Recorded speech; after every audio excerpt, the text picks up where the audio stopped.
You're listening to the Packernet Podcast Network.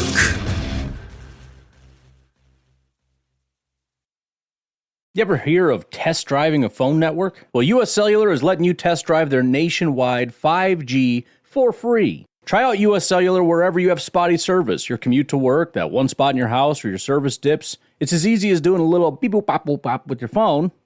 That's the buttons. That's the noise they make. Anyways, test drive US Cellular's nationwide 5G coverage for free for 30 days. Just download the Try Us app. US Cellular, built for us. Terms apply. Visit uscellular.com/try us.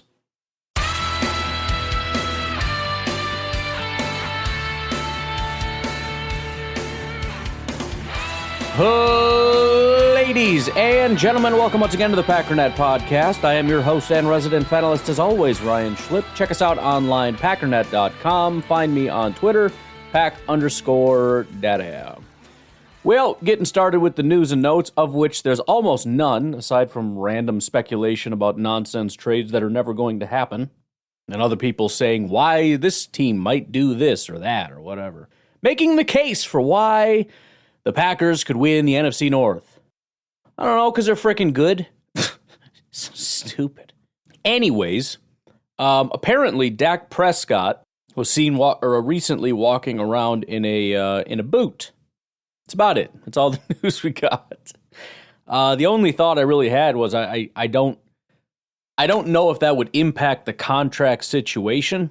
And the only reason I would even speculate that, because it seems silly to even think it, is it seems to me, although I doubt it, it seems to me that the Dallas Cowboys have always kind of been on the fence with Dak, especially since he's going to get these massive contracts. I don't know. I just wonder if there's some people who are trying to use this to pull the plug. I know some fans are going to. Some of the fans are so done with Dak Prescott. I feel like Dallas fans are similar to Vikings fans, where it's like Dak was arguably the best quarterback in football last year. Like, it was he and Brock Purdy were kind of the top two guys, and they lost to the Packers, and it's like, dude, Dak is the biggest pile of crap in the world. It's like, all right, well, I guess, sure. But, I mean, if you think about it, as far as how much you're going to pay him long term, and supposedly it's a minor injury. I don't know if anybody actually knows that, but that's what's being reported. I can't imagine something like that would move the needle at all. But that's about it, man. The only other thing is the Chicago Bears fiasco, as far as where their stadium is going to be, is such a cluster, and it's unbelievable to me. I mean, it's not surprising at all, but it's shocking, the incompetence. The fact that the state of Illinois, the city of Chicago, the city of Arlington Heights are so unbelievably incompetent. I almost feel sorry for the Bears. Kind of already outlined this. Essentially, they obviously wanted to be in Chicago, but Chicago was so stupid that they're like, you know what? If you're not going to work with us, then we're going to leave. And Chicago's like, you're not going anywhere, right? And this is a state and a bunch of cities that are all completely bankrupt, trying to bleed the Chicago Bears dry, rather than being appreciative of the fact that they are bringing in massive revenue for you. You try to suck them dry, and so the Bears are like, you think I'm fibbing? I'm leaving. We will leave. And then they bought property in Arlington Heights, and it was a done deal. Like, they were moving, and it's like Chicago and that idiot mayor, like, you guys are so stupid. You just lost the Chicago Bears. Chicago lost the Chicago Bears. And then Arlington Heights was stupid. And actually, I got some more details on this. So what I had reported was there were some school districts that said, hey, we want more money, so they jacked some of the tax, I guess it was the tax assessment, so that there would be higher taxes. Listen to this. When the Bears finalized the deal in February of 2023 to buy the former Arlington International Racecourse for $197 million, a new stadium in northwest suburb appeared to be a done deal. That was until Cook County, absolute idiots, assessor Fritz Kagi reset the land value from $33.5 million to $197 million several months later. Adding to the assessment discrepancies, the three school districts, which would benefit from higher taxes stemming from a higher appraisal, valued the 326-acre site at $160 million, far more than the Bears' valuation of $60 million. So they already bought it. They came in, and then the Cook County assessor comes in and he's like, oh, by the way, we now have to jack up the land value. And then apparently the school districts come in and do their own assessment or something. I don't know how that works. And they're like, oh, by the way, it's not $60 million, it's $160 million. So the cost of being in Arlington Heights just went through the roof. Again, rather than just being grateful, rather than saying, man, this is the most amazing thing in the world, we just landed the Chicago Bears. The revenues from this are going to be absolutely through the roof. Now, granted, the school districts might not benefit from, sales tax or anything like that. I don't think. But the city sure as heck will. But it's just unbelievable. It's done. And you're all going to massively benefit from this. Unless you just don't want it and you're like, this is going to cause traffic problems and we don't want it, so let's screw with them. I don't know. But you just won the frickin' lottery and you come in, you're like, you know what? Let's just take more. Let's immediately, before they even start, before they even do the ribbon cutting, before they even dig that first shovel of dirt to signify the building process is beginning. Let's start screwing them over. At least wait until they're in the city before you start, screwing with them. Nope. Bunch of incompetent morons. So then they go running back to Chicago, and they're like, never mind, we'll stay here with you. Because I think Chicago got freaked out, and they're like, yeah, no, for real, let's do this thing. And then the governor comes along, and they're like, by the way, we're not giving you crap, bro. We're broke. You ain't getting a nickel. And they're like, well, we made plans for the stadium. I don't know if we can afford this nice stadium that we dreamed up. So then Arlington Heights comes back to the table and like, hey, we can work something out. Says, while the team appears to have scrapped its suburban stadium plans, Arlington Heights Mayor Tom Hayes is optimistic that the proposed settlement will pique the Bears' interest. So they've come up with some kind of a settlement agreement. I don't know what it is. It sounds like he did something that he should have done a long time ago, which is intervene with a bunch of people who are trying to jack up the price for the Chicago Bears and be like, nope, you're not doing that. You're not screwing this up for me. I just landed the Bears, okay? That's going to put me on the map, son. You're not messing this up for me. I mean, the citizens of Arlington Heights is what I meant to say. You're not messing this up for me, dog. No chance. It's like the Chicago Bears, one of the most incompetently run organizations, are the smart adults in the room. That's shocking to me. The end of the article, it says, a Bears spokesman, however, said the club's focus remains on the lakefront site, although it's not ready to sell the Arlington Heights property, the Bears president Kevin Warren said. And again, the Bears are not out of the woods here. You bunch of dummies with almost no time on the clock, apparently. You're running out of time to get anything done because apparently your lease is running out or whatever. You need a plan. Then you go buy property before anything's even settled. And then that doesn't work. So now you own property that you're not going to use. And then you go crawling back to Chicago. And you're going to pay way too much money to go be in Chicago because you don't want to get screwed by Arlington Heights. But now you want to go running back to... You guys look like idiots too, just not as big of idiots as the Cook County people. And continuing. Meanwhile, the Bears' appeal to lower the property tax value of the Arlington Park site is moving through the legal process at the Illinois Property Tax Appeal Board. The Bears are appealing a decision by the Cook County Board of Review that set the property value at $124.7 million, resulting in an $8.9 million tax bill. The Bears' proposed $60 million valuation would lower the tax bill to $1.7 million. So that's obviously a pretty massive difference. I mean, a $1.7 million tax bill is massive. You imagine if it went up 5 times? You imagine if your tax bill went up 5 times? Like you bought a house and you're ready to move in, and then the freaking tax assessor comes up and they're like, oh, actually, we're going to 5X your tax bill. No. Nope. By the way, the Bears might entirely be screwed because if the appeal does work, maybe they just move back to Arlington Heights and all as well. But they're saying they're planning on staying in Chicago.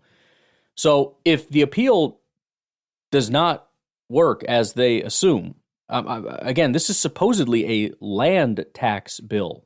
So it's not like once you build, this assessment comes to fruition. Until you can sell this off, you now owe $9 million a year in taxes for nothing because you, as an idiot, a recently hired president, decided to buy land in Arlington Heights for nothing, and now your organization is suffering through a $9 million a year tax. until you can move this. And who's going to buy it? Especially now with the taxes through the roof. Who's going to buy that place? It's an old racetrack. You're not going to get nobody's buying that. I mean, this is horrific. And Kevin Warren is the president who's doing all this. You know how long he's been the president?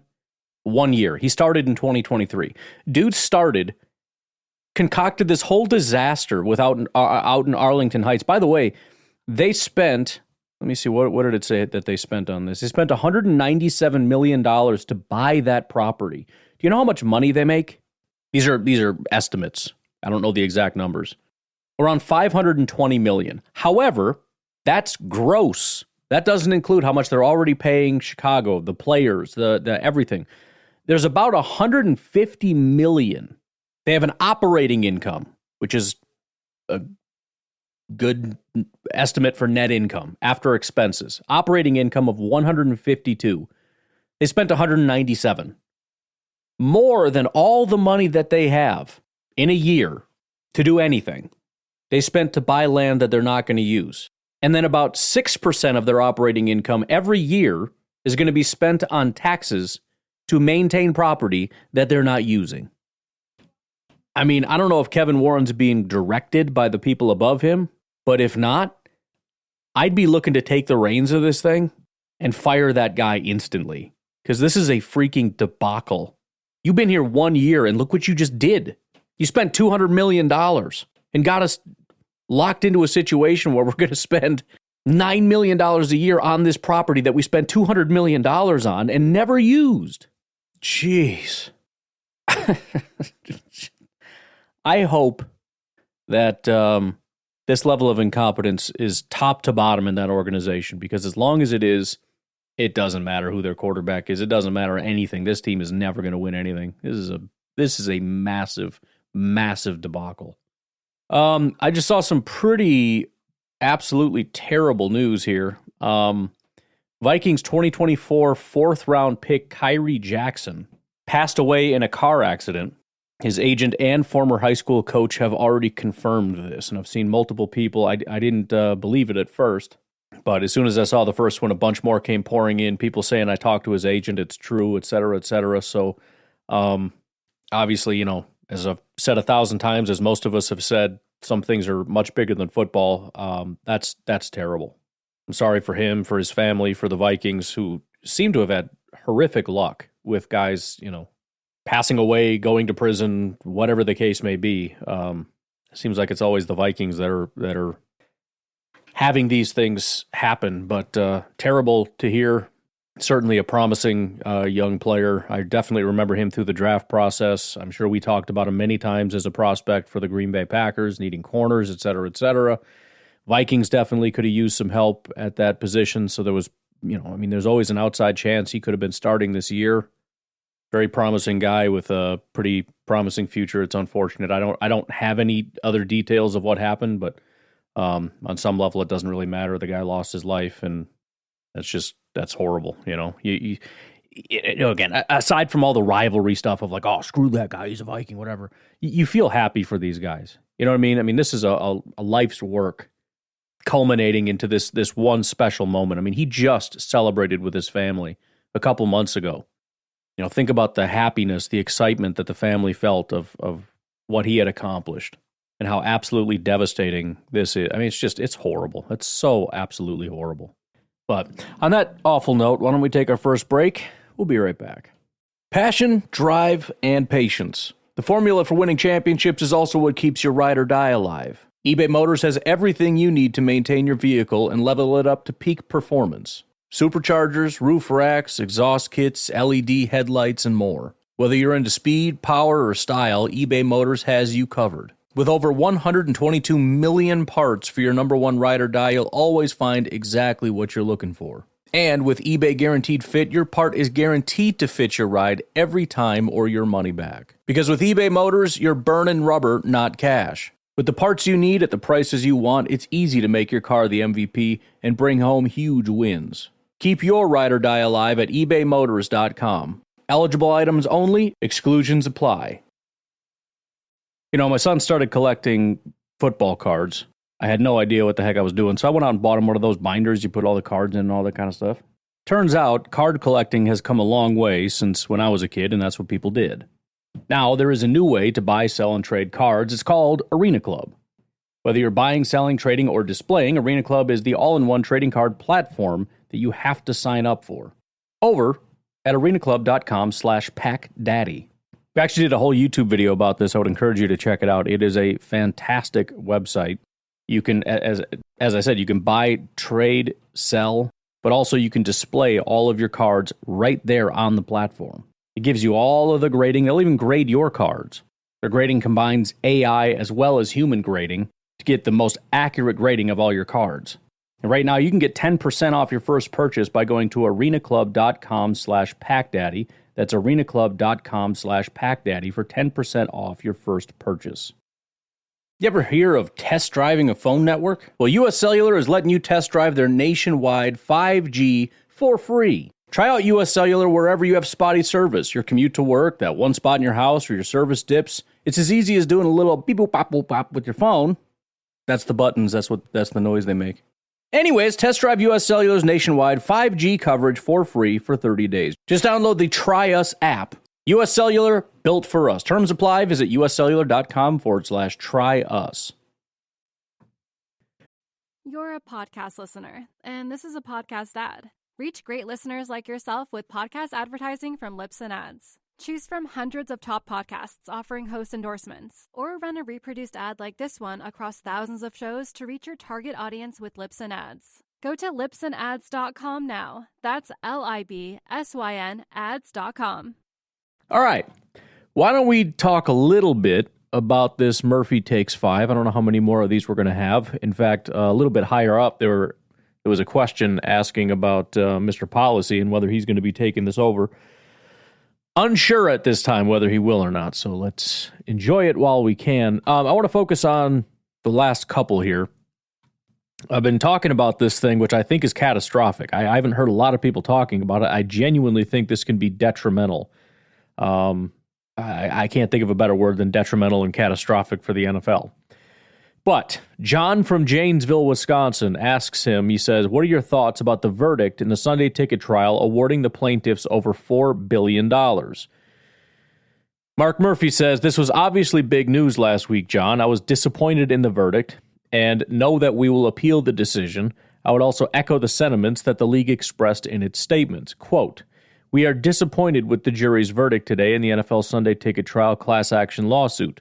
We continue to believe that our media distribution strategy, which features all games broadcast on free over-the-air television in the markets of the participating teams and national distribution of our most popular games, supplemented by many additional choices, including Red Zone, Sunday Ticket, and NFL Plus, is by far the most fan-friendly distribution model in all of sports and entertainment. We will certainly contest the decision, as we believe that the class action claims in this case are baseless and without merit. We thank the jury for their time and service and for their guidance and oversight from Judge Gutierrez throughout the trial. So that quote came from the NFL. Mark Murphy echoed the sentiments and said the same thing. So, I tried to dig into this a little bit. I don't fully understand it. This may be a situation where I need to talk to my half-Mexican attorney, see if he'd be willing to jump on for a little bit and discuss this situation. At its core, as best as I can tell, it sounds like people are really trying very hard to use legalese to piss and moan about a high price.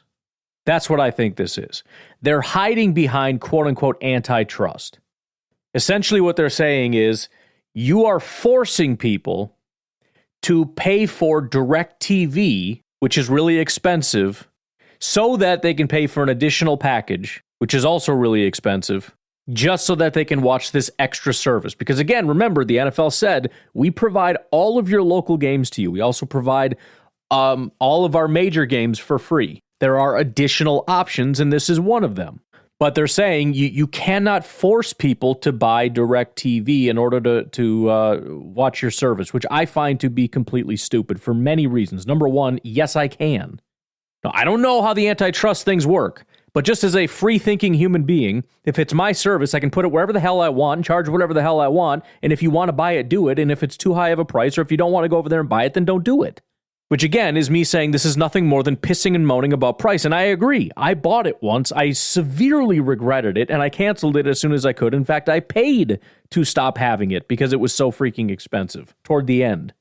But guess what? That's too bad. And if enough people don't like it, they won't pay for it. And guess what? They're going to change the service. But the fact of the matter is, the idea that the other idea behind it is you put it behind this paywall, and then because there's a monopoly, they can charge these exorbitant prices. First of all, as a free market type of person, that's such a bullcrap idea. It's fake. You can't nobody is being forced to pay for anything. If the price is too high, people won't pay for it. And if they pay for it, then it's not too high. People will not pay for something if they do not think that the price is worth it. If the price was $1 million, would people pay for it? No. Which means they set a price that they believe will be profitable for them. You have to set a price that is low enough to get enough people in there so that you can actually make money off of the money that you invested. You paid the NFL a zillion dollars. DirecTV did to get this package. And again, the reason why I say that this is nothing more than pissing and moaning about price is because you can apply this, I believe, to almost anything else. Why should the UFC be able to put everything behind a paywall on pay-per-view? Well, they only do pay-per-view. So what? Isn't that just as much of a violation? That's an arbitrary rule to say, well, because the NFL sometimes does stuff for free, then everything should be for free. That's fake. You made that up. How about the games that are put on Peacock? Is that antitrust? Are you forcing me to do that? How about the games that are going to be put on Amazon Prime? How about games that are put on ESPN? Well, ESPN's broadcasts on you can get ESPN from multiple different places. Okay, but you can only get Peacock on Peacock. I can only watch the Amazon Prime games on Amazon Prime. So why aren't they being hit with antitrust? You know why? Because of price. Like I said, Peacock's what, $6, $7? So there's no lawsuit, which again is why nobody actually gives a crap about this supposedly being an antitrust violation. They only brought the thing because they said the prices are too high, which is why I have no reason to believe that this is going to hold up in court. There are leagues all across everything. This is done by everybody everywhere. What about MLB TV? How about NBA League Pass? NHL TV? How about The Sopranos? If I want to watch The Sopranos, guess where I have to go? I have to go to HBO. They bought the rights to The Sopranos. So either I spend like hundreds of dollars to buy the series because it's ridiculously expensive just for one episode. It's like, what, $5 or something? A season's going to be like $100. There's what, 9 seasons or something crazy? Like it's been like $1,000 to watch The Sopranos, or I got to go to HBO. Does that violate antitrust? Because you're forcing me. I mean, they bought the rights from The Sopranos, so it's forcing me to go there to watch that. Which I'm so annoyed with this forcing me language. Well, you're forcing me to buy DirecTV. No, they're not. They're offering it via DirecTV, and if you don't think it's a good product, then you shouldn't buy it. This is nothing more than pissing and moaning about, well, I want it, but I shouldn't have to pay that much. Meh. Oh, you're entitled to it then? Shut up, you frickin' loser. I genuinely can't see how it's anything more than that. By the way, again, this is going to ruin sports.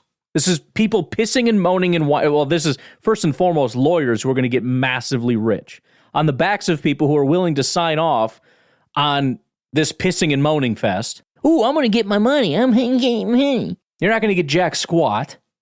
In the meantime, the NFL's screwed. And every other person that is providing, I mean, they're not going to provide any of this stuff anymore. You think they're just going to be like, okay, so we're going to take it on the chin. We're going to have to pay billions of dollars, which, by the way, let me scroll up here a little bit. This is a lawsuit, $4.8 billion in damages, $4.7 billion to residential subscribers, $96 million for commercial subscribers like bars and restaurants. However, if the verdict stands, the damages could potentially triple under federal antitrust laws to $14.39 billion. This is all because in 2015, some D-bag San Francisco sports bar called Mucky Duck initiated the lawsuit. Under that federal thing, so if it does stand and there's federal antitrust suit that brings it up to, what, $4.7 billion or whatever. Do you know how much the Green Bay Packers are going to be taking on the chin? Keep in mind, the entire salary cap is what is it, 225?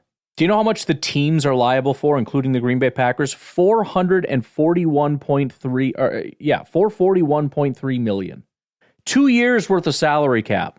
The Green Bay Packers have to pay to these whiny jagoffs who paid for a service and then said, I didn't like that I had to pay so much. Who gives a crap? I don't like that I have to pay for a lot of things. Well, I shouldn't be forced to spend this much on a car, but obviously I need a car. It's not fair. Oh, God. 441.3 million. I'm supposed to celebrate that? The Packers are going to frickin' take that right between the legs? This is frickin' appalling to me. It's the thing that I hate about all this legal stuff, too. When you really go through it, it's like, well, technically this and this and this. Like, what are you talking? Why is this a law? What are you talking about?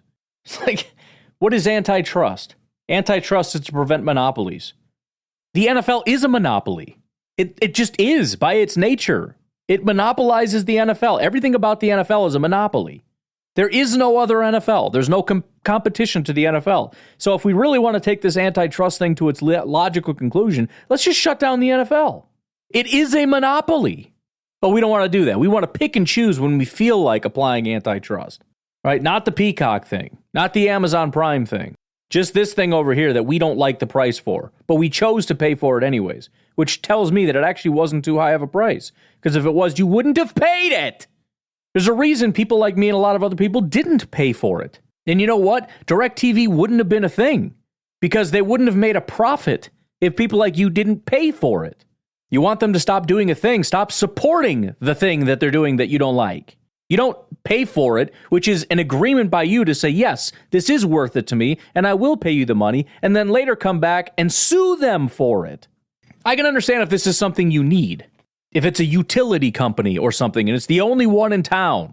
Nobody's forcing you to get this exorbitant package. And saying there's no competition is nonsense. Of course there's competition. There are probably 50 different companies trying to buy out that package. DirecTV won it. Of course there's competition. That was the competition. Just like Peacock won a competition. Just like Netflix won a competition. Remember, Netflix bought out the Christmas games. Oh, antitrust. Nah, we all have Netflix. It's fine. We all have it. It's relatively cheap. Not a big deal. Peacock even cheaper, but we're pissed. Antitrust. Why? Because I don't have it and I don't want it. This is picking and choosing bullcrap. I mean, this is going to be a massive blow to the NFL if it hits. This is going to be worse than COVID. The damages under COVID, $4 billion. The damages under this, potentially $14 billion. Let that sink in. Think about how much the NFL lost, salary cap-wise, because of $4 billion. This is like 4 times that. We may as well just shut down the NFL for like 3 years to recoup these damages. There's no salary cap increases. It's out the window. So all that stuff we talked about with Jordan Love's contract, oh, give him $55 million. It doesn't matter. The salary cap's going through the roof because of all these all contracts the NFL signed with all these cable companies because of NFL gambling. Nope, out the window. We're screwed. We can't pay anybody anymore. We're beyond screwed. Fortunately, so is everybody else. So it really just means the players are screwed. Oh, it just pisses me off because it's like we got a good thing. Everything's great. NFL's great, salary cap's great, and then some douchebag Mickey Mouse San Francisco bar is like, I don't think we should have to pay it. Of course it's California. Of course it's California, which is why I don't think this is going to hold up. You got some whiny D-bag California bar whining about some nonsense that they feel entitled to, and they're going to go to their whiny California government who's going to say, yes, you are entitled to football, and yes, they do make you pay too much, and that's not nice. And you know what? It's going to leave California, and somebody rational, please, it's somebody in heaven above, let somebody rational look at this case and go, this is stupid, goodbye. God, I hate this so much. I hate it. And listen, I hate the DirecTV thing. Way too expensive. It's why I didn't pay for it. It's also why I don't have a Ferrari. I'd love to have a Ferrari. I can't afford it, so I don't pay for it. I'm sorry, you and I are poor. It sucks. There's some stuff we can't have. I got the freaking Walmart pellet smoker. You know why? Because I'm freaking poor. That's why. I can't afford the nice stuff. I got a Walmart pellet smoker and a Weber grill. That's what I have. And I smoke pork. You know why? Because I can't afford steak. Pork loin and chicken thighs, because it's what I can afford. I'd love to go to the government and piss and moan about steak prices, but it just is what it is. Whiny frickin' people, man. I'm so sick of it. Whining and whining and whining and whining. Oh, poor me. I can't afford it. It's a monopoly. Yeah, it's the NFL. Jag off. Of course it's a monopoly. Sorry.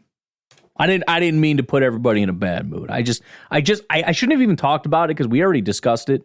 But I saw Mark Murphy talk about it, and I saw what he said, and then I dug into it a little more, and I saw how much it is and how much it's going to impact the Green Bay Packers. I mean, this is if you're a Packer fan, this should piss you off. This is unbelievably catastrophic. Everything I said making fun of the Bears and like, you got this little couple $1 million thing that sucks, and maybe you just sell it and you'll be fine. You might even make a profit. I don't know. That's freaking child's play. That's goofing around. This is a freaking atomic bomb. Just talking to the robot a little bit. Like, okay, so COVID was a $4 billion hit. It took 3 years to recover. From 2020 to 2021, the salary cap, instead of increasing at 8% or whatever, dropped from 198.2 to 182.5. And again, it took until 2023 just to get back to pre-COVID levels. 3 years. It's saying this larger loss could affect the salary cap for a significantly longer period, potentially 5 to 10 years or more. That's the entire time Jordan Love is going to be a Green Bay Packer. If we extrapolate from the COVID impact, we might see a salary cap drop by 25% or more. This could bring the cap down from its current level, about $224.8 million, to potentially under $170. I mean, first of all, that can't happen. Every single team is going to have to cut their players. They're going to have no choice but to cut their players. And if you don't do that, all that means is if we keep it like this, we have to keep it flat for 10, 15 years or whatever. I mean, it's unfreaking believable. Teams would struggle to maintain high-priced player contracts. We might see widespread player cuts and contract restructures. Free agency would be severely impacted. With fewer big contracts available, draft picks would become even more valuable due to their lower cost. I don't know. Maybe I'm overreacting and everybody looks at this and says this is a non-issue because it's going to get thrown out. And if that's the case, then yes. But I mean, if this is even potentially a real thing, there's not a bigger story in the NFL. This is a freaking atomic bomb. And what is the name of that bar again? And hilariously, like everybody that ever paid for it just automatically gets added to a class action, which is amazing to me. You would think a class action lawsuit is something where a bunch of people come together and they actually sign off. This is one dude over at Mucky Duck in San Francisco that decided to get a lawyer. And then they're like, oh, it's a class action. We got a whole army behind us. Nobody else signed on to it. Nobody. Here it is. Mucky Duck, San Francisco. It's pretty close to that old Golden Gate here. Bet their food sucks. Look at this. Look at this little freaking dive bar. Oh, jeez. I hate this place so much. It's just the tiniest little bar in the world that could cause all this freaking problems. That's crazy. Anyways, why don't we take a break? I'm going to take a breath. When we come back, we've got the final question on Murphy Takes 5. Just a little interesting tidbit, I suppose. And then whatever time we have left, we'll get to a couple calls. We'll be right back. All right, Johnny Walker from Boulder City, Nevada says, I'm curious how the league drug testing is conducted. Is every player tested at some point during the season, or does the league pick players at random? Could a team test their own players? Blah, blah, blah, blah, blah. Here's the answer.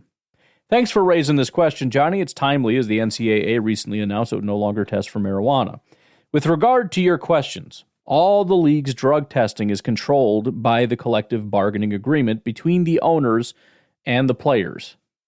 With regard to testing, all players are tested in the preseason physical. We used to say this is more of an IQ test than a drug test, since all players should know they'll be tested. I find that hilarious because it's 100% true. And then players are randomly selected for tests after that. Clubs are not allowed to test on their own. The biggest concern in the league as it relates to drugs is the use of performance-enhancing drugs that give players a competitive advantage. Thanks again, Johnny. Is your nickname Johnny Walker Red? Funny. Found it interesting just because it's a kind of a big aspect of what the NFL players go through, and I don't know that we've ever really discussed it or how it works. I didn't know how it worked. So, first of all, one thing that's kind of important to note is I know that drug testing is always kind of a big deal, and players get kind of pissed about it once in a while. It is worth noting that this is entirely governed by the CBA, and the CBA is agreed to by the players. Just saying.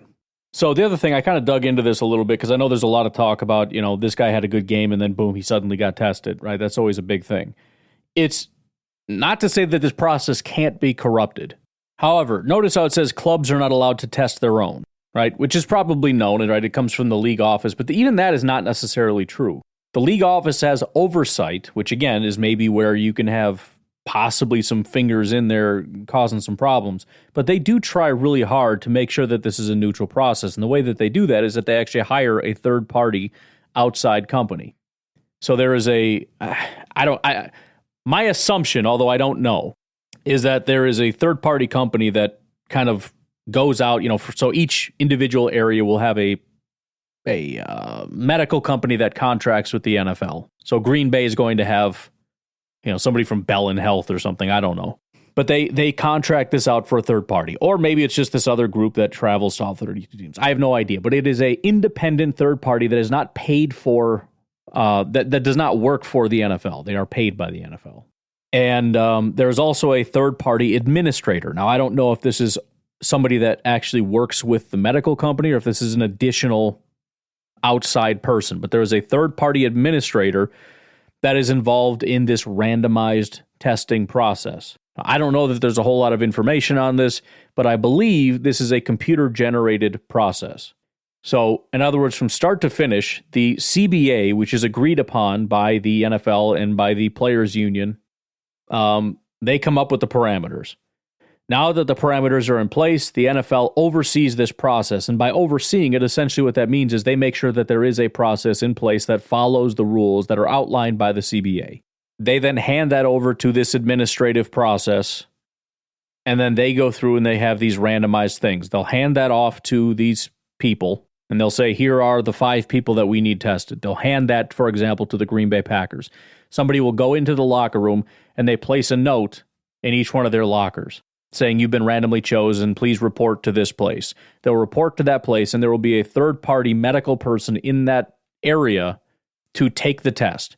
They will then take that test back to their own place. They're not turning it over to the NFL. They're not turning it over to the Green Bay Packers. They're independently testing it, and then they're reporting that back to probably the Green Bay Packers and the NFL, if I had to guess.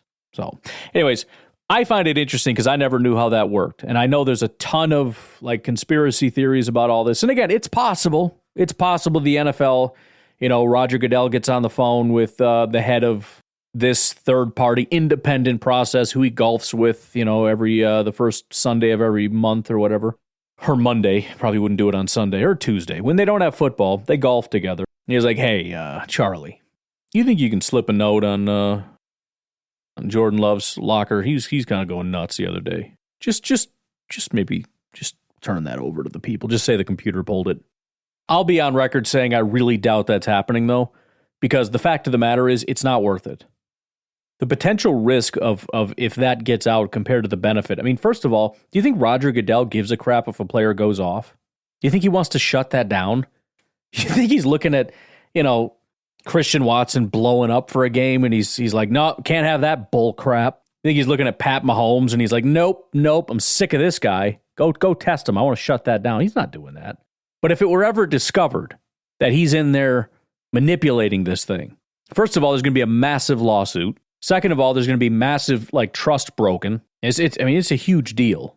I mean, there are players who have been suspended or fined. All those are going to get overturned because the process did not follow the CBA guidelines. I mean, there's going to be significant financial penalties for the league, for Goodell, for whatever. It's not worth it. And again, for what? Because Goodell's just super anti-drugs and he's like, what's her name? Nancy Reagan.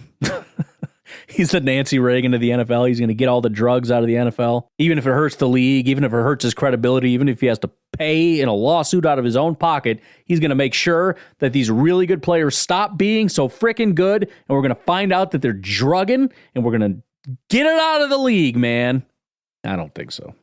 I think you put that right up there with the NFL's rigged. I think there's such thing as coincidences. Because the fact of the matter is, I mean, these guys are getting tested 24/7. So for every time somebody has a big game and they post a picture on their social media, oh, look, I'm getting tested. What a surprise. First of all, there's 20 other guys that got tested that had crap games. And there's also 50 other guys that blew up that week that are not getting tested. Of course, once in a while, you're going to have an overlap between a guy that had a great game and a freaking drug test. It's not hard to figure that one out.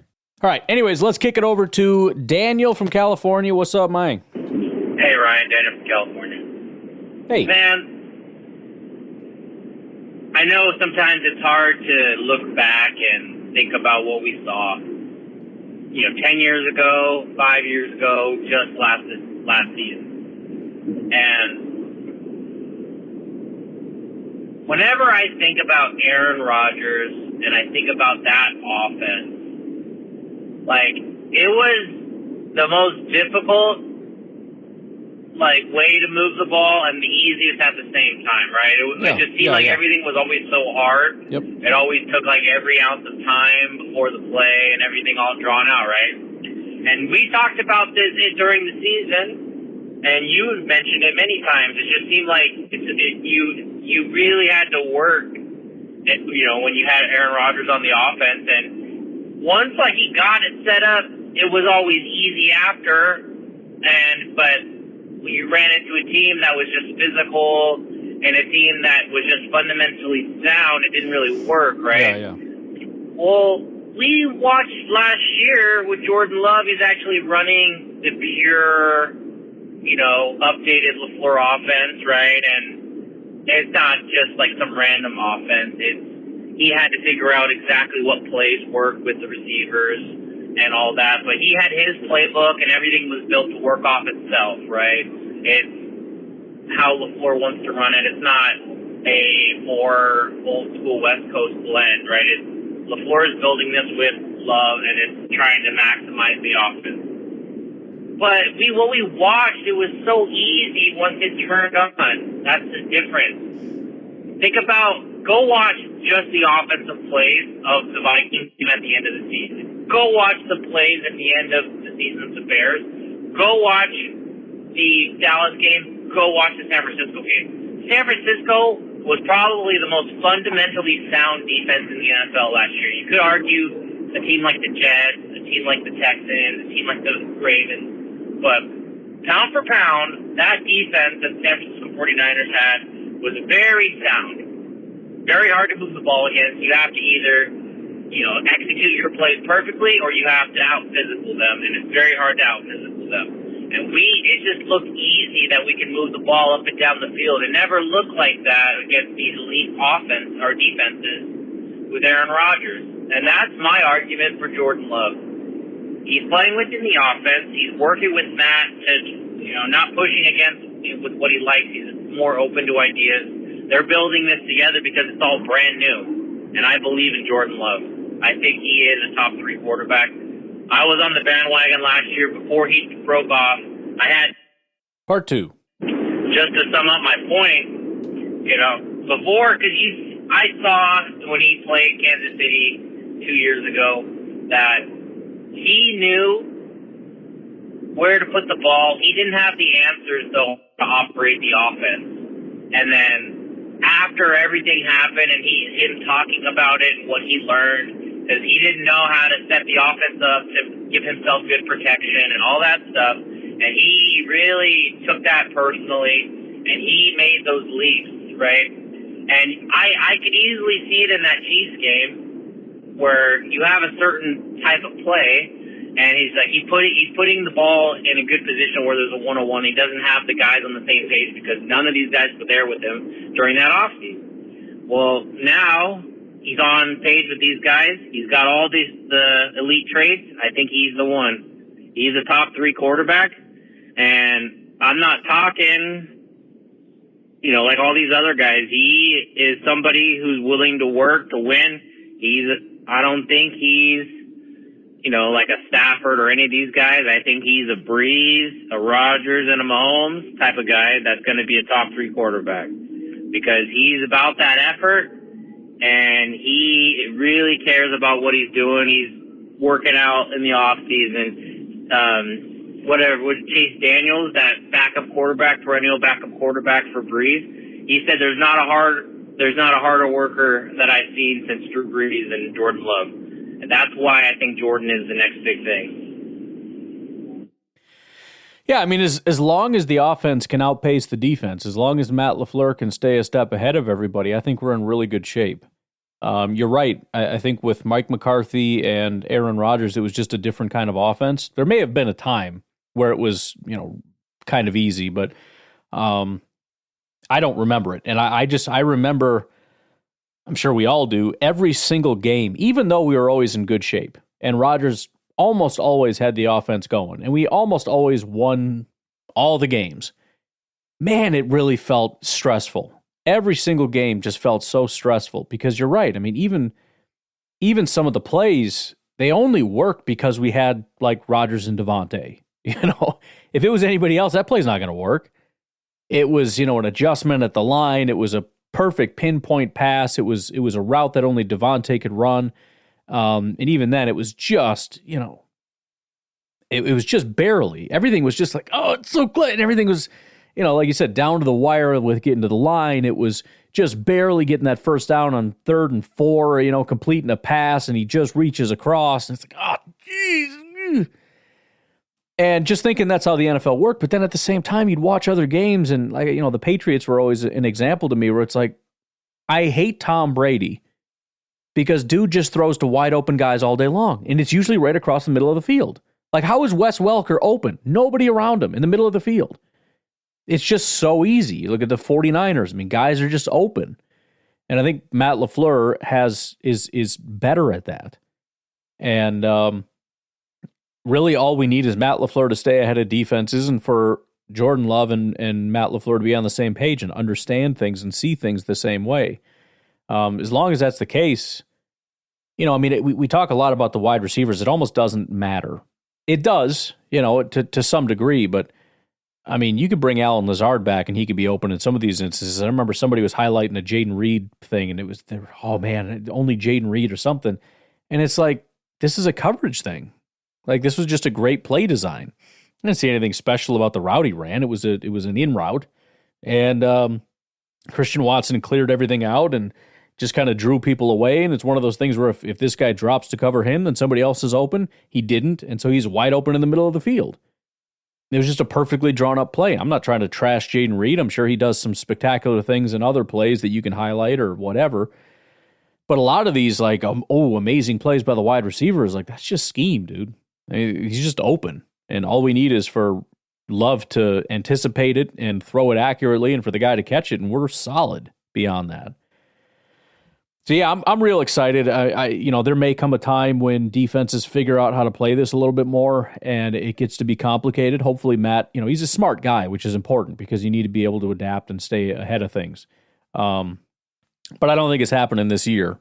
And I'm confident and I'm excited in seeing what these guys can do. And one of the benefits of being really talented, and this is what we saw with Rodgers and Jordy and Devontae and all those guys, was as your head coach or your offensive play caller kind of loses that edge, and as defenses kind of figure out how to play you and maybe you can't outpace them, you still have talented guys that can make magic happen when you're maybe not doing the best job. So I think we'll be good. And I agree. I'm excited about Jordan. We'll see how this plays out. Again, whether he's the number 1, number 3, number 5, number 7, number 11, number 15 quarterback depends partly on him, partly on LaFleur, partly on his guys around him, but also other guys. Brock Purdy's been tearing it up for a couple years now. And, we can call it a fluke all we want, but he's putting up numbers that are eclipsing everybody. Dak Prescott had a great year last year. Pat Mahomes is still in the league. Josh Allen probably should have won MVP last year. Lamar Jackson still exists. I mean, there's a lot of guys that are also awesome and also have weapons. CJ Stroud. I can still contend he wasn't as good as Jordan Love last year down the stretch, but you look at his wide receivers, you look at him going into year 2. You got some rookies. Who knows? Maybe the Bears guy could tear some stuff up or whatever. But the bottom line is, again, and this is, we get into these little pissing matches about, who's the better quarterback? I saw a Bears fan talking about, you got the Bears and the Lions and the Vikings talking about their elite weapons, and then you got some Packer fan, eating his earwax going, Bo Melton, It was kind of funny. There's probably some truth to it or whatever, but at the same time, like, who cares?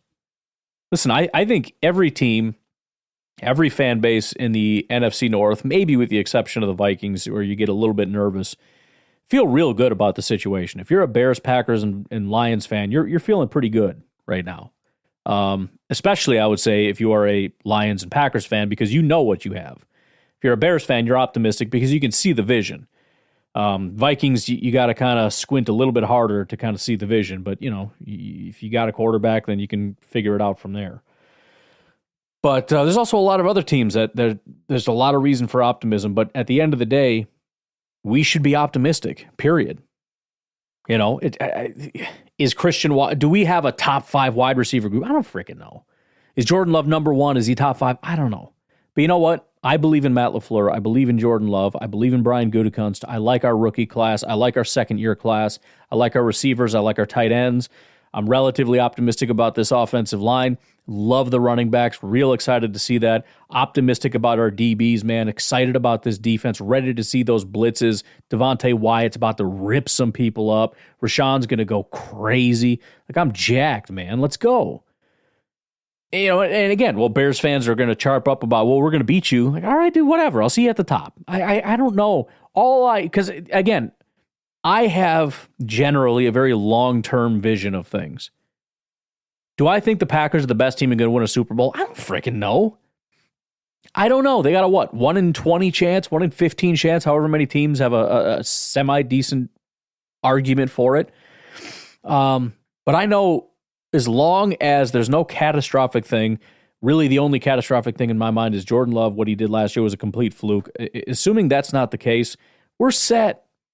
We got 10 to 15 years of greatness ahead of us. Think how many great years we had with Favre and Rodgers. We're just doing it again. We get to hit the reset button. That's so glorious. And at the end of the day, we're going to watch a lot of great Green Bay Packers football. There's going to be amazing comebacks. There's going to be crushing defeats. There's going to be playoff games. There's going to be Super Bowl hopes. And God willing, there's going to be a Super Bowl trophy coming back to Green Bay at some point. But yeah, I feel good, man. I'm ready. I'm jacked up. I saw that was the other thing. We'll finish with this in the Murphy Takes 5 thing. Where was it? He was talking about doobity-doo. So I'll just read the answer. The question's kind of irrelevant, but he says, since we opened the season on Friday night, we're able to open training camp 2 days earlier than normal. Kind of an interesting thing, right? We opened the season on Friday, so that they're allowing training camp to start earlier for the Packers. He says the rookies and select veterans will report July 17th and the rest of the team July 21st. Dude, July 17th is 10 days away. Now, does that mean we got like media in there and like they're playing football and they're smashing into stuff and we get great reports? Not necessarily. But as far as I'm concerned, we got 10 more days of just like nothing. Like I'm lying to you. I'm here because I want to honor what I said I would do, which is to do this daily. And I have probably had the worst year ever as far as off seasons go. And I apologize for that. I genuinely do. I'm kind of embarrassed about it. Like I'm trying to do too much at the worst possible time. Like I got to get YouTube going. Like I got to figure out Instagram. I got music videos going on over here and I have no content. I'm an idiot. But you know what? We got 10 days and the players are coming back and it's time to rock and roll. So once again, we're almost all the way through it. It did kind of fly by, to be honest. This is one of the harder off seasons I've done. I don't know why, but either way, I'm excited. I really appreciate all of you that stuck with it this year. I know that's a big thing. A lot of people, they'll hit me up. They're like, hey, I'll catch you when the season starts. But I got some loyal people. You guys hang in there. I appreciate the calls. I appreciate everybody on social media that tags me and stuff like, hey, check this out. Of course, I appreciate all my patrons who continue to support me through this. You guys are fantastic. And I am fired up for another season. Jordan Love's about to get paid pretty soon. The guys are going to be back in the building. Training camp's going to fire up. Man, I'm tempted to take a drive to Green Bay this year. I'm very tempted. I mean, it seems like one of those things like, I'm not going to Green Bay, as though it's like driving to Florida. It's like, bro, it's a couple hours. Put on some tunes, freaking fly up there. You can bring the family, get a hotel. I don't know. Who cares? Feels like a thing that needs to happen. Never been the dude there like live tweeting stuff. Be fun, though. Let's talk to the family about it. Family night might be a little much, but We'll see. Anyways, you guys have a great rest of your day. I will talk to you tonight, tomorrow, whatever. Have a good one. Bye.